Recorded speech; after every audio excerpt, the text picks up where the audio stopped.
في الفطور ديالنا، ولكن قبل منها نذكروا باشارات اللي هي بسيطه باش حتى المستمعين اللي جداد، حنا دائما كنطمحوا في الوفاء المستمعين ديالنا وان نستقبلوا مستمعين جداد اخرين. تفضل. وما يكون على خير ان شاء الله. ان شاء الله. لان الحمد لله هذه الرساله اللي كنحاولوا نوصلوها للمستمعين الكرام ديالنا رساله تخرج من القلب لتصل الى القلوب، هذه ما فيهاش شك. وبما ان الحمد لله الامر كذلك فالله سبحانه وتعالى غادي يسخر لنا الناس اللي غادي يحضروا لنا ويتصنتوا لنا طيله هذا البرنامج باذن الله. بالنسبه للتغذيه والاساسيات في التغذيه، فعلاش قاعد السؤال اللي كيطرح نفسه، علاش انا قاعد كنفكر في التغذيه، علاش كنفكر قاعد في الماكله؟ ما ناكلش. واش ممكن نبقى انسان بلا ماكله؟ ابدا. الماكله ضروريه. الماكله نحن في حاجه اليها. لما؟ لانه البناء ديال الجسم بحال البناء ديال واحد البيت او البناء ديال واحد العماره اللي ما كانش فيها الرمله والسيمه والياجور والكاياس و ما يمكنش توقف ديك العماره على الاسس ديالها كيف ما يعني رسموها لها المتخصصين في المجال. كذلك بالنسبه للجسم ديال الانسان، لماذا ناكل؟ لان الماكله لما كتعطيها كتلعب ادوار، ماشي دور واحد في الجسم ديال الانسان. اولا الوقيته اللي كنعطي الماكله السليمه للجسم ديالي كتساعدني في اكتمال الصحه ديال البدن ديالي، كتساعدني في اكتمال الصحه ديال العقل ديالي، كتساعدني في الرفع ديال مستوى المناعه ديالي، كتساعدني كذلك في العمليه ديال النمو، وخاصه حنا كنتكلموا على الماكله ديال الوليدات والدخول ديال المدرسه وكنتسناو الاداء ديالهم يكون واجب، يعني يكون ايجابي، وكنتسناو كذلك الحصيله ديالهم تكون ممتازه. فهذه الامور الماكله كتساعد في انه كما قلت النمو يكون عنده مزيان، وكذلك لما كياكل الوليد كيتجدد ليه جميع الانسجه ديالو، كتجدد جميع الانسجه ديالو، وكذلك حتى داك الانسجه اللي تم الاتلاف ديالها كيتعاود البناء ديالها. فالتغذيه مساله ضروريه، لكن اي تغذيه يجب ان نقدمها للاولاد ديالنا. اي تغذيه رحنا بدينا في الفطور المره اللي دازت وقلنا احسن هذه يقدر يقدمها الوليد للصحه ديالو، او الام تعطيها للوليد ديالها بس الصحه ديالو تبنى على شكل ما يرام، وهو انه الا درنا كما كيقولوا عمليه ديال تبصيريه مجهريه غنلقاو بان الخليه ديال الانسان عامره بالدهون. تقريبا راه سميتو الحائط او الجدار ديال الخليه كله دهون، وبالتالي احنا كتلقى الوجبه ديالنا خاليه من الدهون.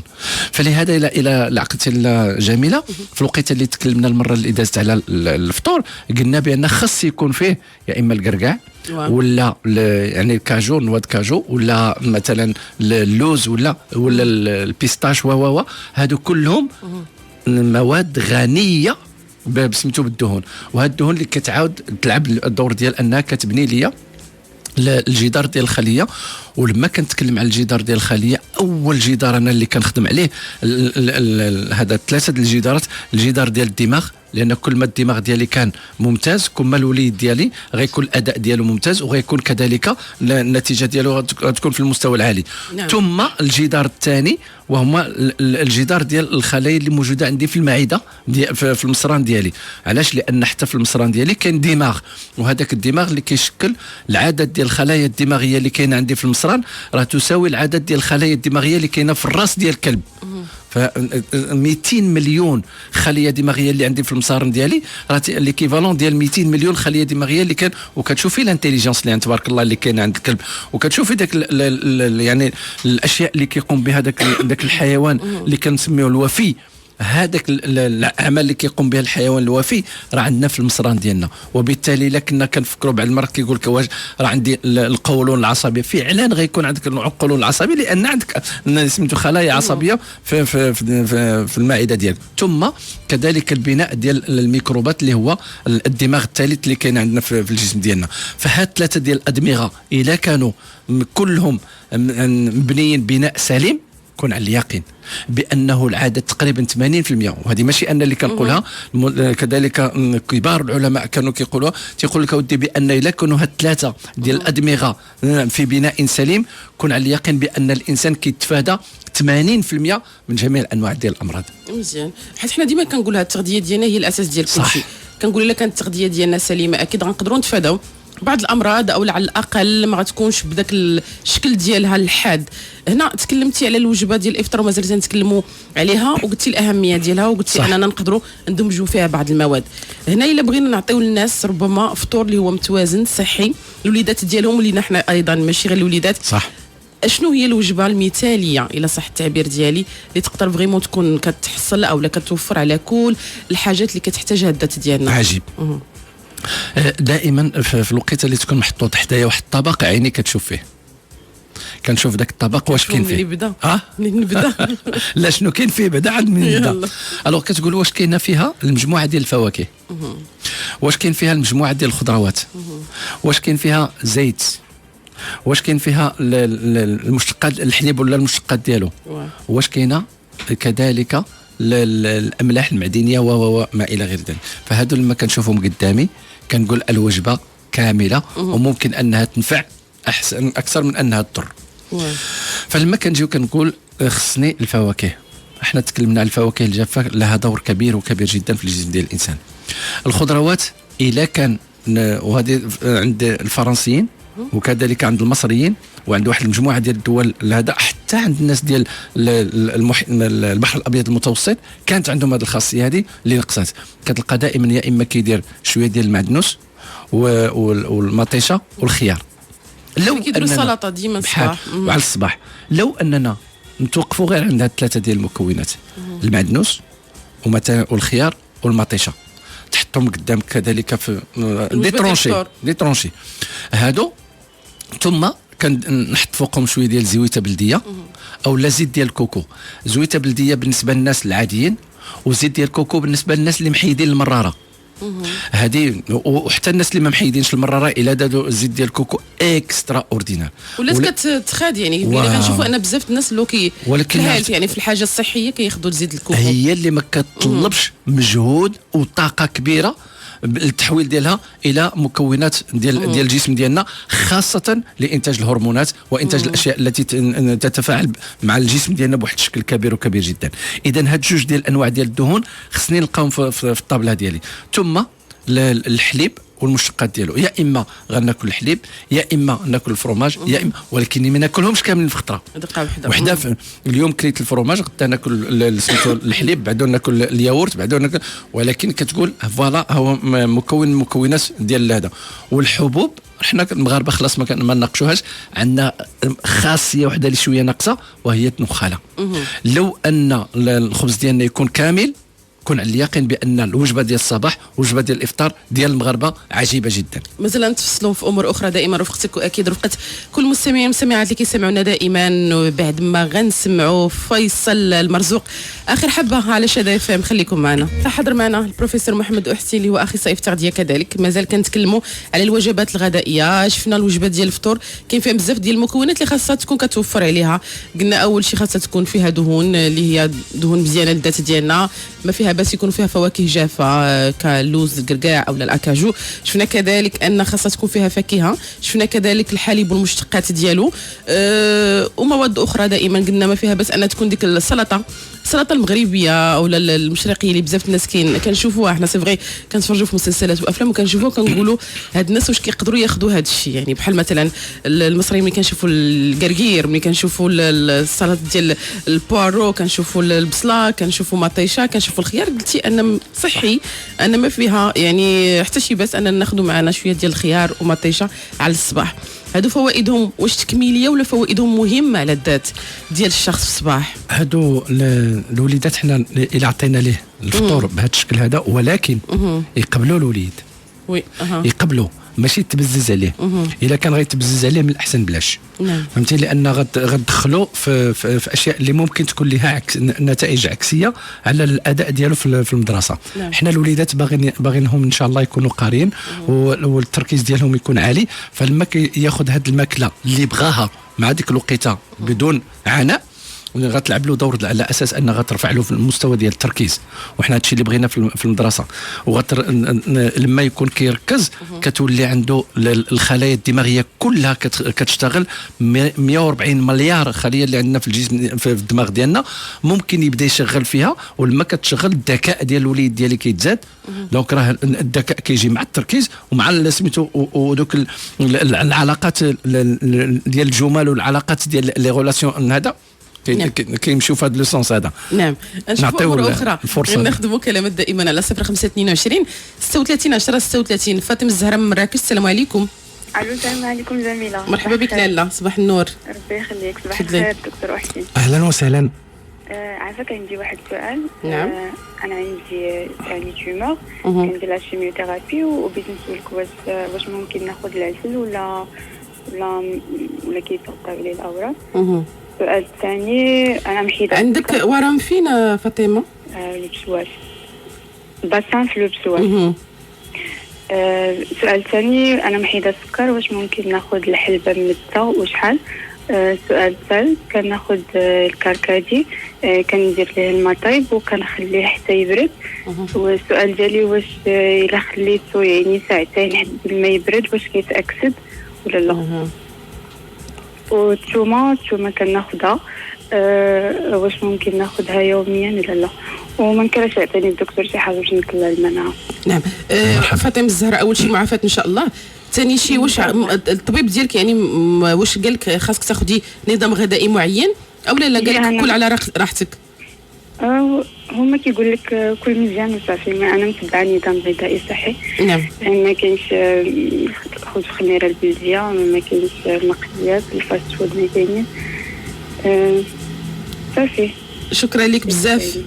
شكرا لك بزاف فاطمه الزهراء من مدينه مراكش، وان شاء الله معافاه. واكيد مرحبا بالاسئله كل المستمعين والمستمعات على الارقام ديالنا 0522 36 10 36 او 36 05 36.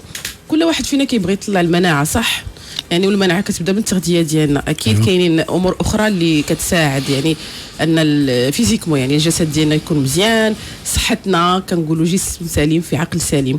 هنا التغذيه كنقول انا ديما وبزاف ديال المختصين وانتم كذلك هي كل شيء، يعني هي اللي كنبداو بها. دونك شفنا في التغذيه ديالنا والفطور ديالنا خاصها تكون وجبه اللي هي متكامله. هنا قلتي ما خاصناش نبزوا على الوليدات صح. دابا انا هذا المعنى ديما نبقى نتناقش معاك فيه. الوليد ما غيبغيش يفطر ليا مثلا، او لا بنتي ما بغاش تفطر، واش نصيفطها بلا فطور؟ لا. يعني كيفاش غتركز، كيفاش غدير، او شنو خاصني ندير؟ عطينا حل. مرحبا. واحد الرساله كنت نتمنى ان جميع المستمعين الكرام ياخذوها بعين الاعتبار. نعم.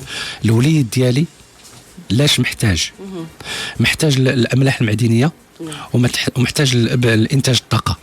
في الوقيته اللي غيبغي ما يبغيش ياكل ليا في الفطور كنعطيه الفواكه. فاحسن وسيله لانتاج الطاقه راه هما الفواكه. ما كاين حتى شي حاجه اخرى من غير هادو اللي غيقدروا يعطوا احسن نوع من الطاقه في الجسم ديال الانسان. دونك لما سميتو ما كاينش هناك تخوف، ما يخافش سميتو الامهات ما تخافش الا الوليد ما بغاش يفطر، راه في ديك لا بيريود دو ديتوكسيناسيون اي دو ديتوكسيكاسيون. هاد جوج ديال الامور كيرمي فيهم النفايات وكيتنقى. تيقول لك ماما خليني راه الجسم ديالي في المرحله ديال التنقيه، ما تبزيش عليا الماكله. وانت كتقول لا ولا الفطور مهم، لا لا لا لا، راه هو دابا كيخضع لواحد المنظومه اللي انت ما كتعرفيش تقرايها، ولا انت الاب ديالو ما كتعرفش تقراها. خليه، ولما غادي يسالي من ديك المنظومه ديال التنقيه غيجي يقول لك ماما، هو غيجري عندك ماما عطيني كنموت بالجوع، ماما عطيني ناكل، وعطيه ديك الساعه. الا لقاتو ديك الوجبه الجوع جاتو في المدرسه تكون معاه سميتو الفواكه الجافه ويكون معاه فواكه. فإلا عطيتيه غير الفواكه الجافه والفواكه كن على اليقين بانك عطيتيه احسن هديه للذات ديالو باش يركز، وباش يعني الذكاء ديالو يرتفع، وباش الاداء ديالو يكون في المستوى العالي، وباش الحاصلات ديالو النهائيه تكون على احسن مستوى.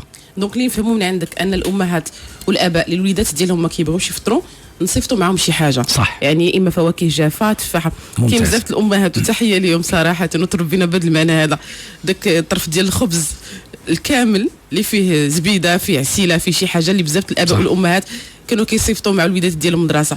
واش هو صحي مزيان او لا؟ هو دابا باش نكون واضح معك لاله جميله، الا كنا البارح عايشين على صح نكملوا على الصح. الا كنا خاطئين فما فيها باس اننا ننصحوا راسنا.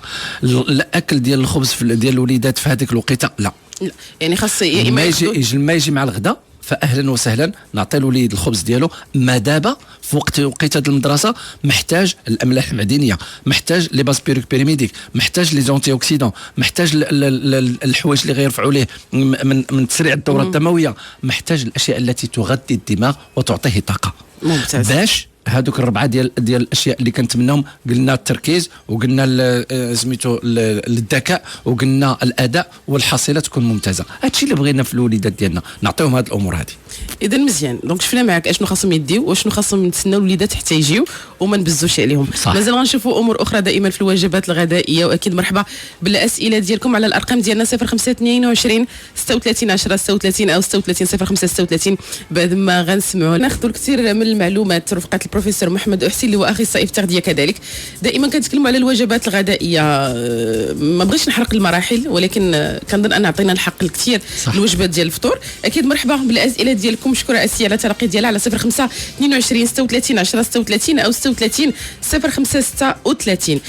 نمشيو لوجب وشفنا حتى الوجبه ما بين الفطور وما بين الغداء. قلنا من الاحسن انها تكون شي حاجه مثلا فاكهه او لا يعني الفواكه جافه، شي حاجه اللي كتعطينا الطاقه يعني. هنا اجي نمشيو للغداء سيدي مولاي. الغداء مرحبا. الغداء من الوجبات كاين بزاف الناس اللي عندهم وجبه بين قوسين سمحوا لي مقدسه، يعني ان الغداء خاصو الغداء يعني ما يمكنش انه يتفادى. يعني كيقدر انه ما يفطرش، يقدر مثلا ما يتعشاش، ما يديرش كاسكروت، ولكن الغداء شي حاجه اللي هي مهمه. الغداء واش عنده بعدا وقت معين للغداء؟ حيت بعض المرات كيبدا عندنا الغداء مع 6 العشيه ل 5. هو الغداء من 12 الفوق غدا، من 12 تالين، من 12 حتى 8 ديال الليل غدا، حتى 8 الليل، 8 ديال الليل غدا. دونك انت كتشجعنا يعني هذا اللخبطه ولا شنو؟ لا هادو الناس اللي عندهم وجبه وحده يقدر ياخذ مع 12، يقدر ياخذ مع الوحده، مع الجوج، مع الثلاثه، حتى 8 ديال الليل ما كاين مشكل. ولكن اللي كنصح به مينيموم ديال 2 الوجبات في النهار الوجبه ديال 12 ووجبه ديال 8 الليل. نعم. دونك ديال 12 خاصها تكون ضروري يعني حيت كيقول لك حتى الوقت ربما كيساعد باش ان الذات ديالك تستافد اكثر. غنشوفوا معلومات اخرى مازال وقتك. غير ناخذ المكالمات ديال فتيحه من ساله. السلام عليكم فتيحه. السلام عليكم. سلام بنتي لاباس؟ الحمد لله ربي يحفظك. شكرا. كي داير الدكتور؟ اهلا وسهلا لاله فتيحه. الحمد لله. تنشكر بعدا هاد البنت اللي استقبلتني الله يرحم والديك. شكرا اسيا. الله يسهل عليها مسكينه، الله يعطيها ما تنوض. يا ربي امين. انت خديتي دواء على الصباح. الله يرحم لكم الوالدين. شكرا. راه دعوتي راه مزيانه ان شاء الله ان شاء الله يا رب يا رب. لا جميله بنتي. نعم لاله. بغيت نقول لك الدكتور انايا مهدب ديالي. اييه. وبغيت نقول ليه راه تناكل البيض. الحليب واش مزيان ولا الثومه واش مزيانه ولا لا؟ نعم. رحم والديك. السؤال ديالها واضح؟ واضح. دابا انت الحمد لله باقي ما قربتيش للمرحله ديال الدياليز. انا عندي 34 باش طالع لي الكلاود. الله يرحم والديك جميله حتى. نعم. نعم. ندوز عند الحوسين ما تيبغيش يشد لي الخط. الله يرحم لك الوالد. الحسين من الناس اللي كيستمعوا لكل برامج غيكون كيسمع ليك. نبلغوا الرساله ان شاء الله. شكرا لك. شكرا لك لفاتحه من مدينه السلام. مشكوره على دعوات الخير ايضا.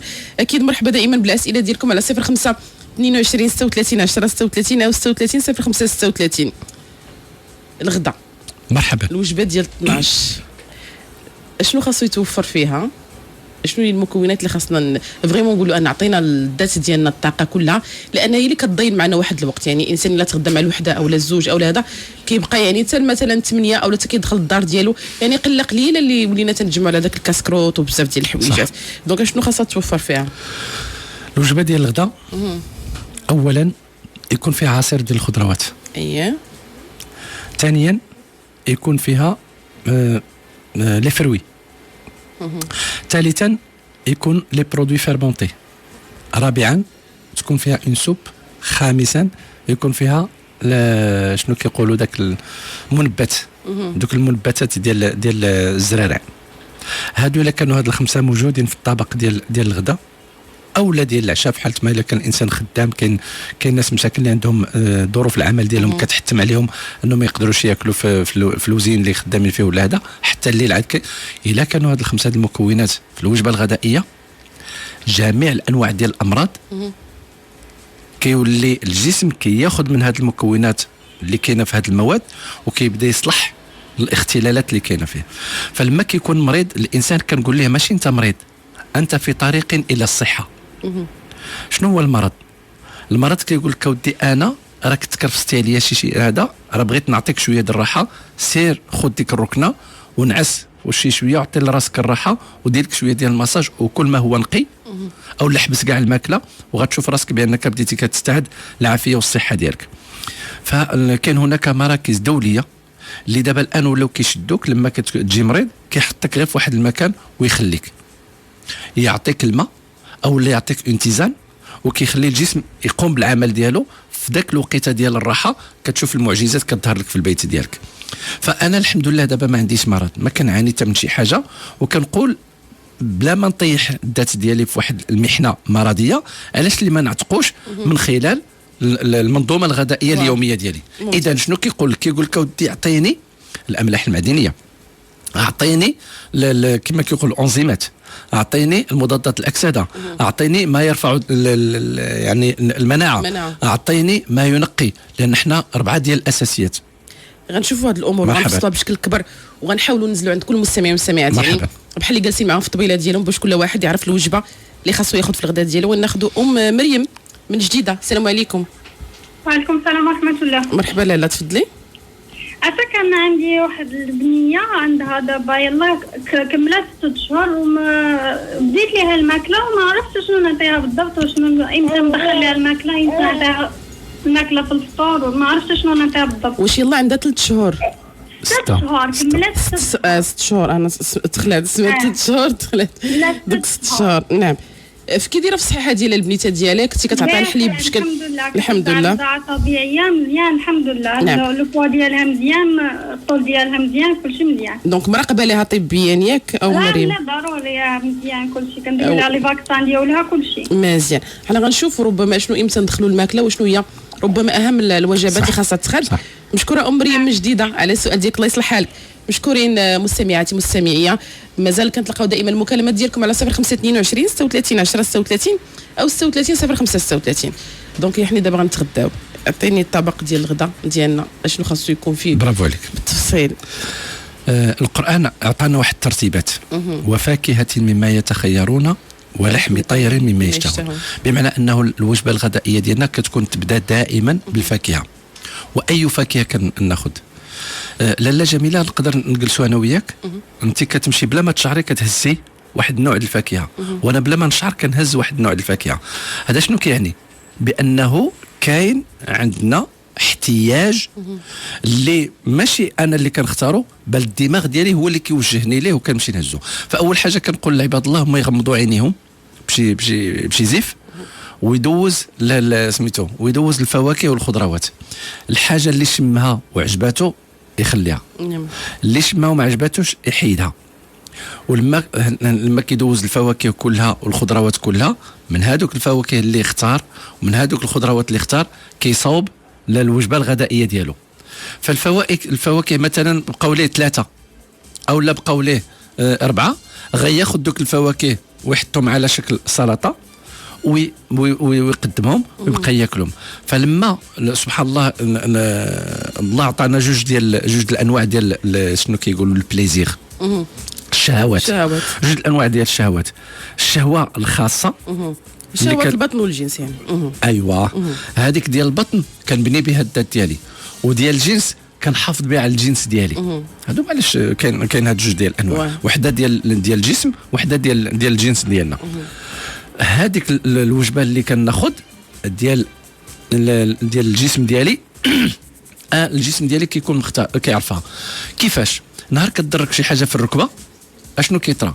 كيمشي ميساج للدماغ وتيقول له ودي الا بغيتي نتعالج من هذا المشكل خصني السيلينيوم والزنك. الجسم الدماغ ديالنا كيحولها الى شهيه وشهوه. لما كتاخذ الفاكهه فيها ريحه ديال هذا كتولي كتحماقي عليها، لما تبغيها حطيها في الوجبات الغذائيه ديالك. نعم. دونك هنا قبل ما نمشيو ناخذوا المكالمه هنايا بحال مثلا الا جيت نقسم يعني دونك الغدا ديالنا ضروري تكون فيه فاكهه. هي الاولى. مازال غنتكلموا على القضيه واش ناكلوا الفاكهه قبل الغداء او لا بعد الغداء، لان كاين بزاف مازال عندنا لخبطه في هذه المساله. كاين ناس اللي كيسبقوها بساعه بقال كاين اللي من مورا. نشوفوا هذه الامور. غير ناخذوا المكالمه كذلك ديال فاطمه الزهراء من قنيطره. السلام عليكم. وعليكم السلام اختي جميله. مرحبا بك لاله. عفاك اختي عندي شويه الاسئله للدكتور. تفضلي. السؤال الاول ان عندي بنيه عندها عام وشهرين وما كتقدرش نهائيا تشرب ليا الماء. وكنت مؤخرا طلقت ليها التفاح وداك الماء ديالو خلطت ليها مع الماء وعاد بدات كتشرب، والماء ديال التفاح زرت ليها مع الماء عاد بدات كتشرب ليا الماء. وملاحظه بان التفاح ما درت ليها لا سكر لا والو. الماء نعم. يعني الحلاوه الطبيعيه ديال التفاح. السؤال الثاني هو واش داك الفطور اللي قال لنا الدكتور ديال لافوكا مع الفواكه واش يمكن ليا نعطيه ليها؟ الفطور ديال لافوكا. البنيته قلتي عندها عام وشهرين. عام وشهرين. البنت واضح السؤال ديالها. مشكوره اول شيء فاطمه الزهراء من قنيطره على السؤال ديالك. دائما مرحبا بالاسئله ديالكم ديما على 0522 36 10 36 او 36 05 36. الفاكهه كتفضلها في البدايه ديال الغداء او من بعد؟ البدايه ديال الغداء. بشحال الوقت تقريبا تفصل؟ على حساب الا كان فيها البنان حتى لساعه، لانه هو الفاكهه اللي كيتعطل في الدخول ديالو الى الدوره الدمويه. اما الفواكه الاخرى ما بين 15 و 17 دقيقه كيكونوا دخلوا للدوره الدمويه، والا كان عصير 5 دقائق راه في الدوره الدمويه. اذا بناء على هذه المعطيات كنعرف راسي شحال خصني د الوقت اللي نقدر نخليه ما بين الفاكهه والوجبه الغذائيه. هذه المساله الاولى. المساله الثانيه خطا وخطا كبير وخطا فادح لما كيخلي الانسان الفاكهه هي الاخرى. علاش؟ لان لما كنبدا مثلا بطاجين نبدا هو الاول وناكل ناكل ناكل ناكل، عاد كنجيب الفاكهه من بعد. اشنو كيطرا؟ هذاك الطاجين اللي بديتيه هو الاول كيخلق بحال ان بوشون اللي ما كيخليش لهذوك الفواكه يدوزوا ويقضيو المفعول ديالهم، خاصه ان الفواكه كتكاد خضراء بمعنى كتكال نيئه، بمعنى انها كتخاد بالفوائد ديالها وكتخاد بليزونزيم ديالها والمسائل ديالها المغذيه كلها كتخاد. لكن لما كنخليها الاخر اشنو كيكون؟ كتولي كتبغي تدخل وتمشي تأدي الواجب ديالها كتلقى بانه كاين واحد لو بوشون قبالتها ساد عليها ما مخليهاش تدوز. اشنو كيطرا؟ الميكروبات اللي كاينه عندي في المعده كتكبر عليها، ولما كتكبر عليها لان فيها السكريات وكتلقاها مواد حيه كتفاعل معها، وبالتالي فاش ما كتبغيش تخرج ما كتلقاش الطريق فين تخرج كتولي كتعطيني غازات والكرش ديالي كتزيد القدام وما الى غير ذلك. اذا الاكل ديال الفاكهه بعديه مساله فيها خطوره على الجسم ديال الانسان، وممكن تعطيني دي زاسيد اللي غيعطيني بعد ذلك التهابات، وتقدر تعطيني ارتجاعات عاوتاني غير مرغوب فيها، وتقدر تعطيني دي زولسير وما الى غير ذلك من الامراض اللي كنعانيو منهم الان. هذه اللي خدينا الفاكهه بعد ما شبعنا مباشره. شحال الوقت الى مثلا الناس بغاو ياخذوا الفاكهه مورا الغدا شحال تقريبا؟ يصعب. كاين الناس دابا اللي كنشوفوا كياخذوا مثلا الغدا مثلا تغداو مع الجوج كياخذوا الغدا في الوقيته ديال الكاسكروت ديالهم مع 4 مثلا. شوف في الوقيته اللي تحسي براسك جاك الجوع انا داك ممكن تاخذ الفاكهه. سوبوزون انك هذيك الماده ديال اللي ما كتهضم حتى من بعد 6 سوايع راه ما خصناش ناكل الجوع حتى تحس بالجوع. ممتاز. نعم نمشيو ناخذ المكالمات ديال كريمه من فاس. السلام عليكم. السلام عليكم. مرحبا لاله تفضلي. الحمد لله.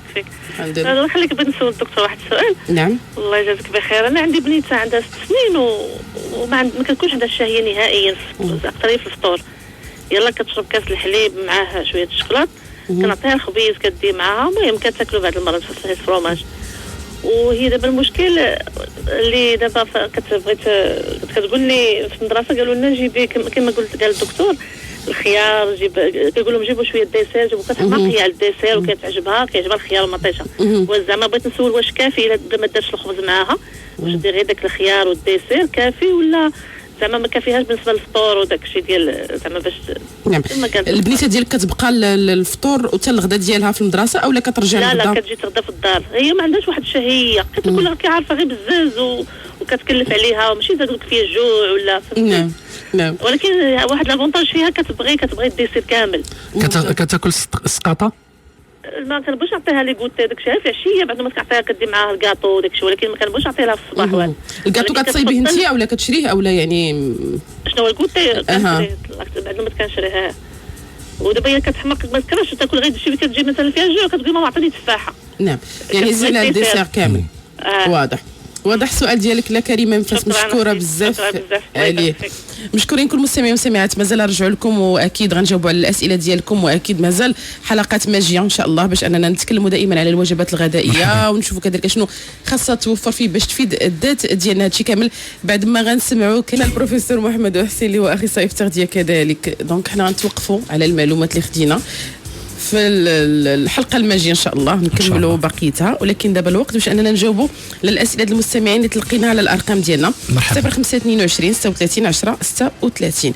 دونك فاطمه الزهراء من مراكش اللي سيده عندها تيمور او لا عندها ورم، تكلمت على انها بغات تعرف العسل بعدا واش تاخذوا او لا. تكلمت انها كتاخذ الحلبه، بغات الحلبه منبته.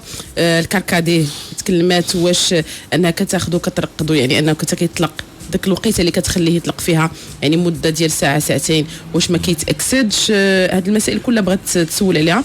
قالت لي دايره نظام غذائي ليها وبغات تطلع المناعه للذات ديالها. تفضل. ممتاز. راه بالنسبه للعسل الا كانت كتاكل مع الخبز ممنوع العسل. الا حيدات الخبز العسل ما كاين حتى شي مشكل فيه. وتعرف بانه الخلايا السرطانيه كيتغذاو بالعسل كيتغذاو بالجلوتامات. دونك اي حاجه فيها الجلوتامات واي حاجه فيها العسل فيهم السكريات يتفاداهم الانسان. حاجه اللي كتكون حلوه بزاف حلوه. ثم المساله اللي طرحت الثانيه وهو الكركديه. الكركديه فيه مضادات الاكسده ما تخافش منه. اون اور ديال سميتو ديال الفيرمونطاسيون في لي كونديسيون اللي كاين فيهم مضادات الاكسده ما تخافش. بالنسبه لرفع المستوى ديال المناعه كنقولوا بان كاين الغانوديرما ان شامبينيون اللي الدور ديالو كينقي الذات من السموم وكيرفع المستوى ديال المناعه بواحد الشكل عجيب جدا. اذا كان عندنا الغانوديرما كيلعب هذا الدور هذا. وكذلك كاين عندنا واحد الفاكهه ديال النوني دايره بحال التشيريمويا حتى هي دابا قلتي جوج سميات موجوده بحال موجود في الشمال داير بحال باش المستمعين يفهموا يعني. سينو غنزلها لهم بعد. ايوه ماشي مشكل. الصوره ديالها غنزلها لهم باش يعرفوا بانه راه موجوده خلاص في الشمال وراه ولات كتدخل عندنا حتى في سميتو الغرب وداك الشيء. هادو مهمين فيهم انزيمات وفيهم مضادات الاكسده اللي كيلعبوا دور ديال انهم كيقمعوا شويه الخلايا السرطانيه. نعم. فاتحه من سلا اللي تكلمت انها مهدده بالدياليز، ولكن تكلمت انها كتاخذ في الوجبات ديالها العدس البيض الحليب الثومه. اشنو نقدروا تنقص من البروتينات لان فاش كتقول العدس وهذا غنيه بالبروتينات. تنقص من البروتينات وتاخذ واحد 3 ديال المحاليل. المحلول ديال الزريعه ديال المعدنوس عجيب جدا، والمحلول ديال الشعير ممتاز، وكذلك المحلول ديال البشنيخه. هادو كتاخذ معلقه كبيره في طرو ديال الماء يتطبخوا ثم هذا كيولي الماء ديالها تشربوه هو كيلعب دور فان دوك المصفات اللي كاين عندنا في الكلاوي كيتنقاو، وباذن الله الا تنقاو كلهم مع نقص من الزياده ديال الاشياء التي تدمرهم اللي هما البروتينات وخاصه هذا لما تنقصهم ودير تصفيه بهذا المواد هذا ممكن تلقى بان الذات ديالها بدات كتحسن بواحد الشكل كبير. ودائما مع المراقبه الطبيه اكيد. مريم من جديده اللي تكلمت البنت ديالها 6 شهور بدات ليها الماكله ولكن ما عرفتش شنو تعطيها تقريبا. الماكله ديال بعد 6 شهور انا كنقول بان الامهات ياخذوا واحد القاعده. الام تاخذ الفواكه هي الاولى، تاخذ مثلا التفاح وتاخذ البنان وتاخذ البعويد وتاخذ هما الاولين. مثلا البنان نحيدوه لان ما كيدوز بار سونتريفيجوز. غدوز مثلا تفاحه في السونتريفيجوز وغتعطي لبنيتها الماء ديال السونتريفيجوز وتذوقوا ليها مده تبقى توكلوا ليها المده ديال 3 ايام وتشوف بان البنيه ديالها ما ديفلوبات لا حساسيه لا والو. كنقولوا رقم 1. كندوز الماده الثانيه رقم 2. كندوز الثالثه رقم 2 3 حتى كنسال الفواكه وكندوز الخضروات. ومن بعد كندير اون اسوسياسيون كنلاقي التفاح مع البعويد وكنلاقي التفاح مع هذه. ولما كندير لي زاسوسياسيون من دابا كنعرف بنتي فين عندها الحساسيه. ولما كتمشي بهذه الطريقه هذه كون على اليقين بانها بنتها معروف المسائل ديالها وغتتفادى المشاكل اللي غتعانيها مستقبلا من ناحيه الحساسيه. فاطمه الزهراء اللي تكلمت البنيته ديالها عندها عام وشهرين تكلمت انها ما كتبغيش تشرب الماء. قالت لك نهار درت لها يعني تفاح الماء التسليق ديال التفاح خلطاته مع الماء خداتو ماشي مشكل. والفطور ديالها يعني انه عادي يعني ماشي بلافوكا ديال بلافوكا وهذا واش مزيان يعني انا المساله الفطور اللي تكلمنا عليه بالمره الفطور اللي كيساهم في بناء الجسم وفي داك الحوايج اللي تكلمنا عليهم قبل قليل. اذا الفطور اللي تكلمنا عليه مفيد جدا للبنيه ديالها.